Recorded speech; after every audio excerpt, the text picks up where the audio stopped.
بسم اللہ الرحمن الرحیم۔ السلام علیکم۔ درباری ٹی وی یوٹیوب چینل پر آپ سب کو خوش آمدید کہتے ہیں۔ اچانک سے اپنے کمرے میں کسی غیر مرد کو دیکھ کر مجھے جھٹکا لگا۔ یہ کون تھا اور اس طرح کسی لڑکی کے کمرے میں کیسے دیدہ دلیری سے چلا آ رہا تھا؟ اسے دیکھ کر مجھے سخت غصہ آیا، مگر اس کے پیچھے ٹینا کو آتے دیکھ کر میرا غصہ عروج پر پہنچ چکا تھا۔ چادر جو میں نے پہلے سے ہی لپیٹی ہوئی تھی اسے مزید اچھی طرح سے پھیلایا اور چہرے پر نقاب کی طرح ڈال دیا۔ ٹینا بڑی خوش دکھائی دے رہی تھی۔ وہ میرے قریب آئی، میرا ہاتھ پکڑ کر ایک کونے میں مجھے لے گئی اور جب اس نے مجھے بتایا آج وہ مکمل طور پر اپنے بوائے فرینڈ کو سارے اختیارات دے رہی ہے اور اپنا آپ اسے سونپ رہی ہے، یہ سن کر میں لرز گئی۔ مجھے جو لگتا تھا ٹینا اتنی دلچسپی سے قرآن پاک کا ترجمہ سنتی ہے، ضرور اس کا دل نرم پڑ جائے گا، وہ برائی کا راستہ چھوڑ کر سیدھا راستہ اپنائے گی، مگر یہ سب میرا وہم تھا، میری خام خیالی تھی اور کچھ نہیں تھا۔ ٹینا کی بات پر میرا دل بری طرح سے ٹوٹ گیا تھا، ایسا لگ رہا تھا سب ختم ہو جائے گا۔ میں ٹینا کو سمجھانا چاہتی تھی، اسے روکنا چاہتی تھی، مگر میری زبان کو جیسے تانے لگ گئے تھے۔ میں ساکت ایک جگہ کھڑی رہی۔ ٹینا چل کر اس لڑکے کے قریب گئی تو میری برف پڑتے وجود میں جنبش ہوئی اور میں نے اسے جگہ کھڑے کھڑے اپنا رخ دوسری طرف موڑ لیا۔ اتنی رات کو میں اور کہاں جاتی؟ بے آواز میرے آنسو بہتے جا رہے تھے، اپنے رب کو دل ہی دل میں مدد کے لیے پکار رہی تھی۔ تبھی ایک دم زور زور سے چیخنے کی آواز آئی اور میں ایک جھٹکے سے پلٹ کر دیکھا تو حیران رہ کے ٹینا اس لڑکے کے ساتھ۔ میں آج بھی وقت پر اپنے کام سے فارغ ہو کر ہاسٹل میں پہنچ گئی تھی۔ میرا کوئی اپنا نہیں تھا، نہ میرے پاس کوئی گھر تھا، میری رہائش اس چھوٹے سے ہاسٹل میں تھی۔ میں نے معمول کے مطابق اپنا کھانا پینا کر کے فارغ ہوتے ہی نماز عصر ادا کی اور کمرے میں سکون سے بیٹھ کر قرآن پاک پڑھنے لگی۔ مجھے قرآن پاک ترجمہ کے ساتھ پڑھنے کے علاوہ اور کسی چیز میں دلچسپی نہیں تھی۔ موبائل بھی میں صرف ضرورت کے تحت استعمال کرتی تھی۔ میں عشاء کی نماز تک بیٹھ کر صرف قرآن پڑھتی تھی اور پھر سو جاتی تھی۔ مغرب کی اذان ہوئی تو میں نے اٹھ کر نماز ادا کی اور تعصب سے گھڑی پر وقت دیکھا، کیونکہ روزانہ کی طرح میرے ساتھ جو ہندو لڑکی رہتی تھی وہ ابھی تک واپس نہیں آئی تھی۔ میں سمجھ گئی تھی کہ وہ آج پھر دیر سے واپس آئے گی، کیونکہ وہ اکثر رات کو دیر سے ہی آتی تھی اور اس کی وجہ سے میرا بھی سونے کا معمول اب کچھ بدلتا جا رہا تھا، اور جب تک وہ واپس نہیں آتی تھی میں بھی نہیں سو پاتی تھی۔ کافی عرصہ ساتھ رہنے کی وجہ سے مجھے اس سے اپنائیت محسوس ہوتی تھی اور میں اسے عزیز دوست کی طرح سمجھتی تھی۔ میں نہیں چاہتی تھی کہ وہ برائی کی طرف جائے، مگر وہ برائی کی دلدل میں گھرتی جا رہی تھی اور مجھے بہت دکھ ہوتا تھا۔ اس سے دلی وابستگی ہو گئی تھی۔ وہ بہت دیر سے ہاسٹل آتی تھی، اس لیے میں رات کو بھی قرآن لے کر بیٹھ جاتی تھی اور فطری طور پر اس کی واپسی کا انتظار کرتی تھی۔ ابھی مجھے نماز مغرب کے بعد بیٹھ کر قرآن پڑھتے ہوئے کچھ ہی دیر ہوئی تھی کہ وہ لڑکی لوٹ آئی اور آتے ہی تھکن زدہ سی اپنے بستر پر گر گئی۔ میں نے تعصب سے اس کا حلیہ دیکھا، جو کہ میری نظر میں نہایت نازیبا حلیہ تھا۔ انتہائی چست لباس میں، گہرے گلے بغیر آستین کے کپڑوں کے ساتھ وہ خود اپنے جسم کی نمائش کر کے لڑکوں کو دعوت دیتی ہوئی محسوس ہوتی تھی۔ اس کا بھی آگے پیچھے کوئی نہیں تھا، تبھی ہاسٹل میں رہتی تھی اور اسے کوئی روک ٹوک کرنے والا نہیں تھا۔ جب اس کا دل کرتا آتی جاتی، ہر طرح کے لباس پہنتی، شروع میں اونچی آواز میں گانے چلا کر ناچتی رہتی تھی، ناچ کر تھک جاتی تو ٹیپ بند کر دیتی، مگر میں ہمیشہ کی طرح خاموشی اختیار کیے رہی، کیونکہ میرا سمجھانا اسے غصہ دلاتا تھا۔ میں نہیں چاہتی تھی کہ ہمارے درمیان جھگڑا ہو۔ میں قرآن پاک پڑھتی رہی۔ اب اس میں ایک تبدیلی آئی تھی۔ قرآن پاک کے احترام میں اس نے گانے چلا کر ناچنا چھوڑ دیا تھا۔ اب میں جب بھی قرآن پاک کی تلاوت کرتی، وہ کچھ دیر اسی حالت میں اپنے بستر پر لیٹ کر غور سے میرے الفاظ سنتی رہتی، اور میں نے محسوس کیا کہ وہ ہمیشہ کی طرح قرآن کا ترجمہ سنتے ہوئے رو رہی تھی۔ میں نے اس سے کبھی اس کے رونے کی وجہ نہیں پوچھی، میں چاہتی تھی وہ خود مجھے بتائے۔ میں جانتی تھی وہ اپنے گناہوں میں لتھڑی زندگی سے پریشان رہتی ہے اور قرآن کا ترجمہ اس کے دل پر اثر انداز ہوتا تھا۔ جب کوئی غیر مسلم انسان قرآن پاک کی تلاوت اور ترجمہ سنتا ہے تو اسی طرح بے چین ہو جاتا ہے، جسم کے اندر موجود روح کو سکون ملتا ہے اور وہ ذکر الہی سے جسم کے ہڑبڑانے لگتا ہے۔ کچھ ایسے ہی حالات ٹینا کے بھی ہوتے تھے۔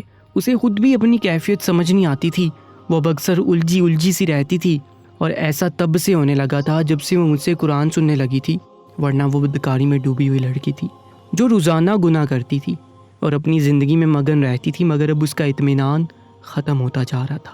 وہ گناہوں کی اتنی عادی ہو چکی تھی کہ یکدم بدکاری کرنا نہیں چھوڑ سکتی تھی، مگر مجھے یقین تھا اب گناہ کرتے ہوئے وہ بے چین ضرور ہوتی ہوگی، اس لیے میں بھی اونچی آواز میں ترجمہ پڑھتی تھی تاکہ وہ سن کر اثر لے۔ وہ چپ چاپ روتی رہی اور میں اسے چھیڑے بنا اونچی آواز میں تلاوت کرتی رہی۔ پھر جب میں نے قرآن پاک پڑھ لیا تو اٹھ کر خاموشی سے قرآن رکھ کر اپنی جگہ پر لیٹ گئی۔ سونے سے پہلے میں ہر رات ٹینا کے لیے دعا کرنا نہیں بولتی تھی، میں ہر رات دعا کرتی تھی، یا اللہ ٹینا کو سیدھا راستہ دکھا، اسے اس برائی کی دلدل سے نکال۔ کچھ دن ایسا معمول چلتا رہا اور میں خوش فہمی میں مبتلا ہونے لگی کہ وہ لڑکی اب گناہوں سے توبہ کرنا چاہ رہی ہوگی، مگر میری غلط فہمی چند دن بعد ہوا ہوگی۔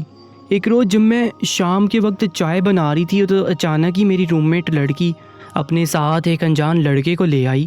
میں اسے دیکھ کر ہکا بکا رہ گئی تھی۔ وہ شاید میری ضد میں میرے پردے کا خیال کیے بغیر ایک غیر مرد کو اپنے ساتھ لے آئی تھی۔ میں ساکت سی کمرے کے کونے میں دبکی کھڑی رہی تھی جبکہ وہ لڑکی مجھے نظر انداز کر کے اس لڑکے کے ساتھ بیٹھ کر باتیں کرنے میں مصروف ہو گئی۔ پھر اچانک میری دوست نے میری طرف پلٹ کر اس نے جو بات کہی وہ میرے ہوش اڑا گئی تھی۔ وہ مجھ سے بولی کہ آمنہ یہ وہی لڑکا ہے جس سے میں محبت کرتی ہوں اور ہم جلد شادی کرنے والے ہیں، مگر اس سے پہلے ہم آج ہی اپنے رشتے کی شروعات کرنا چاہتے ہیں۔ میں تو اس کی بات سن کر ہی لرز گئی تھی۔ وہ آج میرے سامنے ہی گناہ کی حد پار کرنا چاہتی تھی۔ میں اسے سمجھانا چاہتی تھی۔ میں نے ہمت کر کے اسے کہا کہ وہ یہ گناہ نہ کرے، اگر اسے شادی کرنی ہے تو شادی کر لے، اس لڑکی کے ساتھ چلی جائے، مگر وہ میری سننے کو تیار ہی نہیں تھی۔ میری بات پر وہ بولی کہ نہیں، ہم دونوں محبت کرتے ہیں اور شادی کرنے والے ہیں تو اس میں کوئی گناہ نہیں اگر ہم ایک ہو جائیں۔ میں نے دیکھا کہ وہ لڑکا میری روم میٹ کی بات سے بہت خوش نظر آ رہا تھا۔ مجھے اس کی آنکھوں میں ہوس صاف نظر آ رہی تھی۔ وہ بھی خباثت سے مسکرا رہا تھا، نشہ اس کے انگ انگ سے پھوٹ رہا تھا۔ وہ اپنے مقصد میں کامیاب ہونے جا رہا تھا، مگر اس بے وقوف لڑکی کو کون سمجھاتا؟ وہ اپنی آنکھوں پر محبت کی پٹی باندھ بیٹھی تھی۔ میں سب دیکھ اور سمجھ رہی تھی۔ وہ میری دوست کو استعمال کرنا چاہتا تھا مگر میں مجبور تھی۔ وہ لڑکی اس وقت اس لڑکے کے سحر میں پوری طرح گرفتار نظر آ رہی تھی۔ شیطان اس کو اپنے چنگل میں پھنسا چکا تھا۔ گناہ کی لذت اسے اپنی طرف کھینچ رہی تھی اور اپنی الجھن کا علاج اس گناہ سے کرنا چاہ رہی تھی۔ اس سے پہلے کہ میں اپنی دوست کو سمجھاتی یا اسے روکتی، وہ لڑکا اسے اپنی باتوں میں الجھا کر پیش قدمی کرنے لگا۔ میں مایوس ہو کر پلٹ گئی تھی، مگر اچانک اس لڑکی کی کمرے میں چیخ گونجی، اور جب میں نے ان دونوں کی جانب دیکھا تو انہیں دیکھ کر میرے ہوش اڑ گئے، کیونکہ وہ دونوں جب زنا کرنے لگے میں نے اپنی آنکھیں بند کر لی۔ میرا نام آمنہ ہے، میں ایک انڈین مسلمان لڑکی ہوں اور انڈیا کے ایک چھوٹے سے شہر میں پیدا ہوئی۔ میری ماں مجھے پیدا کرتے ہی مر گئی اور میرے باپ میری ماں کے مرتے ہی کچھ دن بعد مجھے میری دادی کے حوالے کر کے دوسری شادی کر لی اور نوکری کے سلسلے میں دوسرے شہر جا بسے۔ میرے ننیال میں کوئی نہیں تھا۔ میں اپنی بوڑھی دادی کے پاس پلنے بڑھنے لگی۔ دادی نے مجھے ماں بن کر پالا۔ میرے ابا ہم دونوں کو خرچہ بیچتے تھے جو اتنا کم ہوتا تھا کہ بمشکل دادی اور میرا گزارا ہو رہا تھا۔ ابا کو لگتا تھا پیسہ بیچ کر وہ اپنے سارے فرض ادا کر رہے ہیں۔ ابا کو معلوم نہیں تھا پیسہ ہی سب کچھ نہیں ہوتا، اولاد کو باپ کا پیار بھی چاہیے ہوتا ہے جب اس کی ماں بھی حیات نہیں ہو۔ خاص کر کے بیٹیوں کو باپ کے پیار شفقت کی بہت ضرورت ہوتی ہے۔ میں اندر ہی اندر ابا اور اماں کو یاد کر کے روتی رہتی۔ ماں تو مر گئی تھی مگر باپ زندہ ہو کر بھی میرے پاس نہیں تھا۔ میں کچھ بڑی ہوئی تو دادی نے سب سے پہلے مجھے قرآن پاک پڑھایا اور دینی تعلیم دی۔ میرے اسکول جانے کی عمر ہوئی تو دادی نے جیسے تیسے پیسے بچا کر مجھے اسکول میں داخلہ دلوا دیا۔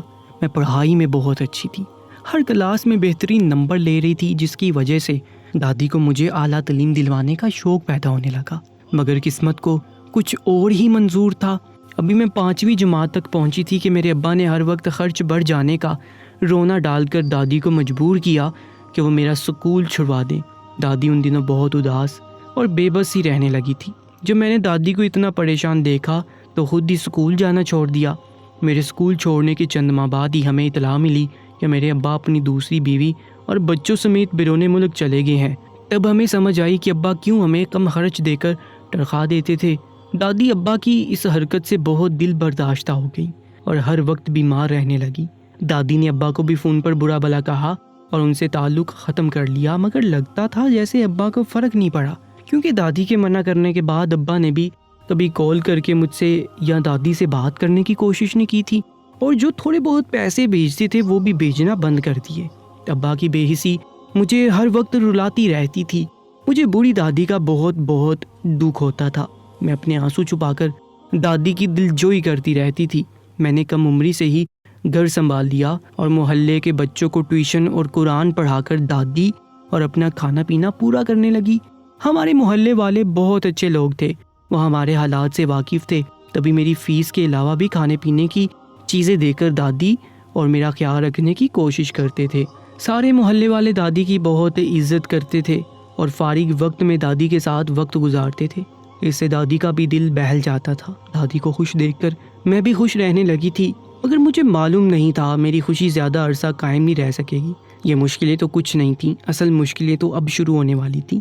میں ان حالات سے لڑ کر جوان ہوئی تو مجھ میں صبر اور شکر کوٹ کوٹ کر بڑھ چکا تھا، اور میں نے ترجمہ کے ساتھ قرآن پڑھنے کو بھی اپنا مشغلہ بنا لیا تھا۔ میں جو شروع میں اکثر ابا کے لوٹ آنے کا یا کال کرنے کا انتظار کرتی تھی، وقت کے ساتھ اب وہ سب ختم ہونے لگا اور میرا انتظار بھی بالکل ختم ہو گیا۔ میں نے آسرا ہی چھوڑ دیا تھا کہ ابا کبھی واپس آئے گا۔ دادی بہت زیادہ بوڑھی اور بیمار رہتی تھی۔ انہیں ہر وقت یہ خوف ستانے لگا کہ وہ مر جائیں گی تو میں بے سہارا رہ جاؤں گی، کیونکہ میرے ابا نے تو پلٹ کر آج تک دیکھا نہیں تھا۔ میں دادی کو تسلی دیتی رہتی، مگر ان کا غم بڑھتا جا رہا تھا۔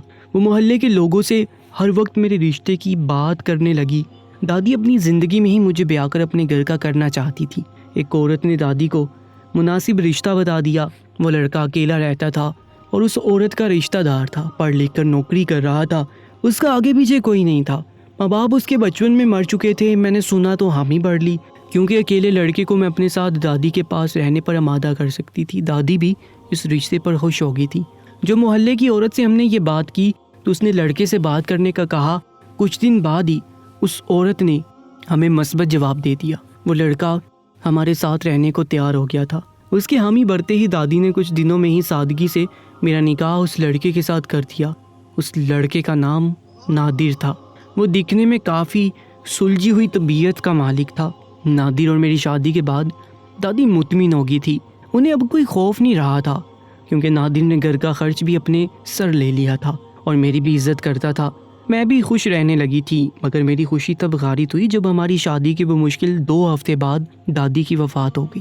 میں دادی کو کھو کر گہرے صدمے میں چلی گئی تھی، کیونکہ میں نے آج تک صرف دادی میں ہی اپنے ہر رشتے کی کمی کو محسوس کیا تھا۔ دادی ابا کی راہ تکتے تکتے اس دنیا سے چلی گئی تھی، مگر ابا انہیں کندھا دینے بھی نہیں آیا، نہ اپنا کوئی عطا پتہ چھوڑ کے میں انہیں بتا ہی دیتی کہ دادی اب نہیں رہی۔ دادی یہ دکھ لے کر قبر میں اتر چکی تھی۔ میں ہر وقت روتی رہتی تھی، غم سے نڈال ہو گئی تھی۔ آج مجھے لگ رہا تھا میں صحیح معنوں میں یتیم ہو گئی ہوں۔ ایسے موقع پر نادر نے میرا بہت خیال رکھا، میرا غم بانٹنے کی کوشش کی۔ نادر کا سہارا پا کر میں جلد سنبھل گئی تھی۔ کچھ وقت گزرا تو میں نے محسوس کیا کہ نادر کسی پریشانی میں مبتلا رہتا ہے۔ رات کو دیر سے گھر آتا تھا۔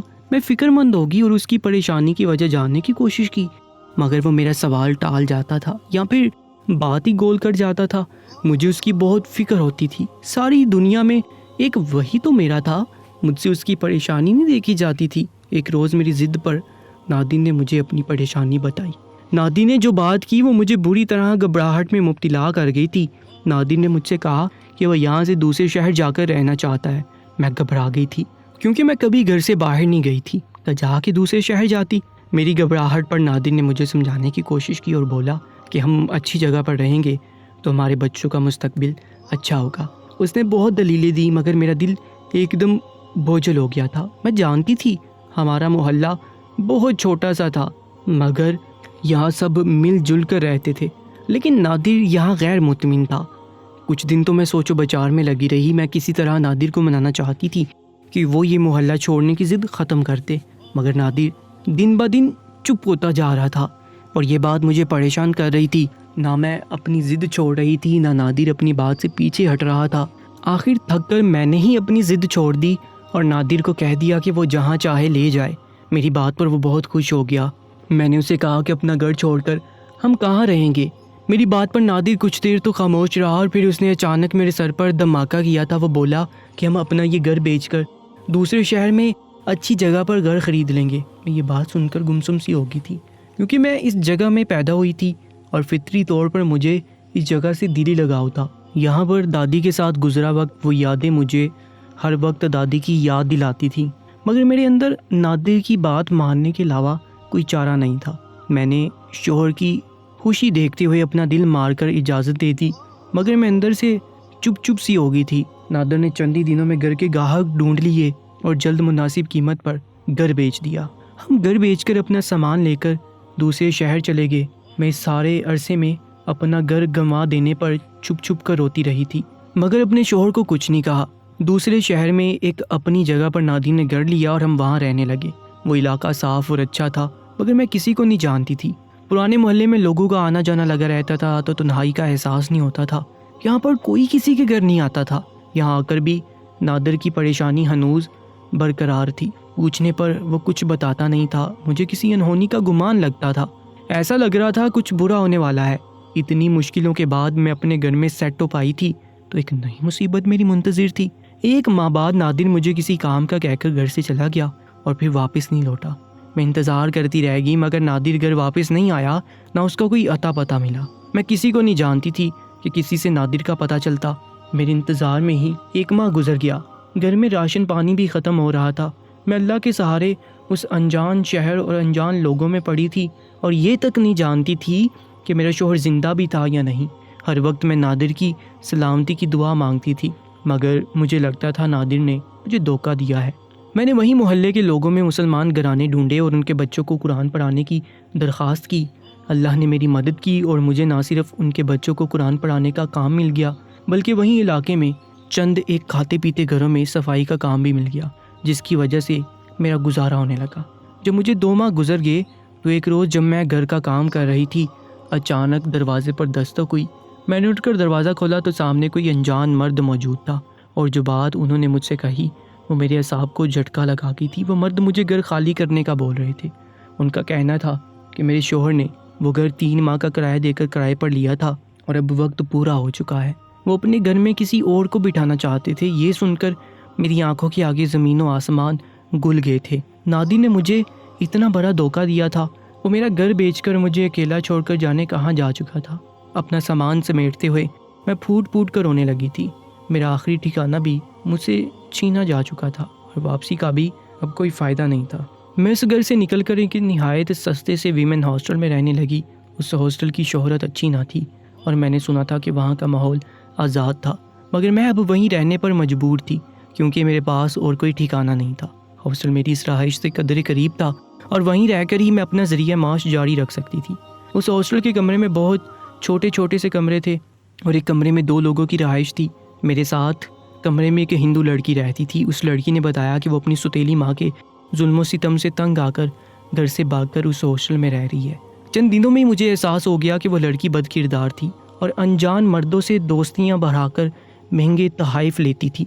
میں نے اسے بہن سمجھ کر سمجھانے کی کوشش کی تو وہ میرے ہر وقت سمجھانے سے تنگ آ گئی۔ اس نے مجھے بتایا کہ وہ اب صرف ایک لڑکے سے ملنے جاتی ہے اور وہ لڑکا اس سے محبت کرتا ہے۔ میں اسے اس کے حال پر چھوڑ کر خاموش ہوگی۔ میرے لیے اتنا بہت تھا کہ وہ مجھے میرے کام سے نہیں روکتی تھی۔ میں نے یہاں بھی اپنے بچپن کا معمول جاری رکھا ہوا تھا۔ میرے نماز قرآن پڑھنے پر وہ مجھے کبھی تنگ نہیں کرتی تھی، بلکہ میں جب بلند آواز میں قرآن کا ترجمہ پڑھتی تو وہ غور سے سنتی اور روتی تھی۔ ایک روز وہ مجھ سے بولی کہ بہت سے ایسے سوالات ہیں جو اس کے دماغ میں ہر وقت گھومتے رہتے ہیں، ان کا جواب تمہاری کتاب سے مل رہا ہے۔ اس کی بات پر میں نے دل سے دعا کی کہ وہ مسلمان ہو جائے، مگر اسے کچھ نہیں کہا۔ لیکن ایک روز وہ اسی لڑکے کے ساتھ ہاسٹل میں آ گئی اور میرے سمجھانے کے باوجود زنا کرنے کی کوشش کی، مگر عین اسی وقت اس لڑکی کو جانے کیا ہوا کہ وہ اس لڑکے کو دور جھٹک کر زور سے رونے لگی۔ وہ لڑکا گھبرا گیا اور میں نے جب لڑکی کو سنبھالا تو وہ روتے ہوئے بولی کہ یہ گناہ کرتے ہوئے میرے دل میں شدید تکلیف اٹھی ہے، جس کی وجہ سے میں زنا نہیں کر پائی۔ وہ بہت بے چین تھی اور بار بار بول رہی تھی کہ مجھے اپنا جیسا بنا دو، مجھے سکون چاہیے۔ میں نے اسے کلمہ پڑھایا اور قرآن کی تلاوت کرنے لگی۔ وہ لڑکا وہاں سے چلا گیا اور وہ لڑکی میری تلاوت سن کر سکون میں آنے لگی۔ وہ مسلمان ہو کر سارے گناہ ترک کر گئی اور میرے ساتھ قرآن کی تلاوت کرنے لگی۔